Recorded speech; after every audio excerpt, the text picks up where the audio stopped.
Hello my dear students, तो आज का हमारा टॉपिक है एग्जांपल्स ऑफ वेरियस हैलाइड, जिसमें पहला एग्जांपल आता है बेटा एल्काइल हैलाइड या फिर हेलो एल्केन। यानी हमारे पास अगर हेलोजन डायरेक्टली हमारे पास sp3 हाइब्रिडाइज्ड कार्बन से जुड़ा हुआ हो तो वो कंपाउंड हमारे पास कैसा होता है बेटा, एल्काइल हैलाइड होता है। तो आप देखिए इस कार्बन से डायरेक्टली हेलोजन जुड़ा हुआ है, इसका हाइब्रिडाइजेशन क्या है sp3।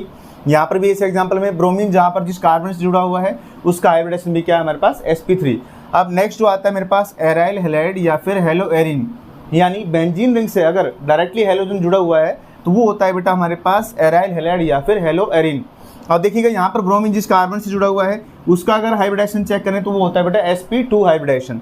थर्ड टाइप का जो हैलाइड आता है मेरे पास वो आता है बेटा विनाइल हैलाइड, यानी डबल बॉन्डेड कार्बन से अगर डायरेक्टली हेलोजन जुड़ा हुआ हो तो उसको कहते हैं बेटा विनाइल हैलाइड। या फिर यहाँ पर आप देखिएगा ब्रोमीन जुड़ा हुआ है तो vinyl bromide, double bonded carbon से डायरेक्टली ब्रोमीन जुड़ा हुआ है। इसके अलावा नेक्स्ट एग्जाम्पल में हमारे पास यहाँ पर डबल बॉन्ड है और डबल बॉन्डेड कार्बन से डायरेक्टली क्लोरीन जुड़ा हुआ है, इसको क्या बोलेंगे बेटा विनाइल हैलाइड या फिर विनाइल क्लोराइड।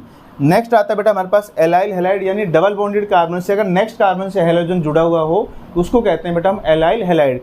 एग्जांपल की आप देखिएगा CH2 double bond CH single bond CH2 Br। अब ये देखिएगा ब्रोमीन जो है वो डबल बॉन्डेड कार्बन से नेक्स्ट कार्बन से जुड़ा हुआ है तो ये क्या हो जाएगा मेरे पास एलाइल हैलाइड। इसके अलावा एक और एग्जांपल में आप देखिएगा ब्रोमीन जिस कार्बन से जुड़ा हुआ है वो डबल बॉन्ड से नेक्स्ट कार्बन है तो ये क्या हो जाएगा एलाइल हैलाइड। नेक्स्ट आता है बेटा मेरे पास लास्ट में बेंजाइल हैलाइड, यानी बेंजीन से कार्बन जुड़ा होगा उससे हेलोजन डायरेक्टली जुड़ा होगा तो उसको हम बोलेंगे बेंजाइल हैलाइड। एग्जांपल के लिए आप देखिएगा बेंजीन से एक CH2 जुड़ा हुआ है उसके बाद फिर हेलोजन जुड़ा हुआ है तो ये हमारे पास टाइप हो जाएगी हमारी बेंजाइल हैलाइड की। तो इस तरीके से हम 5 हैलाइड को स्टडी कर सकते हैं। Thanks for watching my video.